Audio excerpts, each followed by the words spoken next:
Bangladesh national defence কলেজের উচ্চ পর্যায়ের প্রতিনিধি দলের শিক্ষা সফর বাংলাদেশ ও ব্রিটেনের মধ্যে রাজনৈতিক ও প্রতিরক্ষা সম্পর্কে আরও জোরদার করার ক্ষেত্রে গুরুত্বপূর্ণ অবদান রাখবে বলে মন্তব্য করেছেন লন্ডনে নিযুক্ত বাংলাদেশের high commissioner Shafi U Ahmed.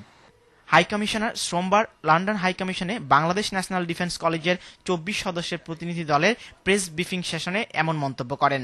It's a high-powered delegation comprising of senior civil and military officials, both from our Bangladesh and also from other countries. প্রত্যেক বছর তাদের যে এই প্রোগ্রামে তারা বাইরে স্টাডি ট্যুরে যায় এক সপ্তাহের জন্য। সো এটাও ওই প্রোগ্রামের অংশ, কোর্সের অংশ। কাজে তার জন্য আলাদা কোনো প্রোগ্রাম ড্র করা হয়নি এবং এটা কোনো উদ্দেশ্যও ছিল না। NDC commander lieutenant general ATM Zahirul Alam RDS PSC প্রতিনিধি দলের নেতৃত্ব দেন। যুক্তরাজ্যের প্রতিরক্ষা মন্ত্রণালয়ের আমন্ত্রণে আসা ১০ দিনের এই শিক্ষা সফরে বাংলাদেশের উচ্চ পর্যায়ের সামরিক এবং বেসামরিক কর্মকর্তা ছাড়াও আরও ৪টি বন্ধু প্রতিম দেশ চীন, নাইজেরিয়া, সুদান ও সৌদি আরবের উচ্চ পর্যায়ের কর্মকর্তারাও এই প্রতিনিধি দলের অন্তর্ভুক্ত রয়েছেন।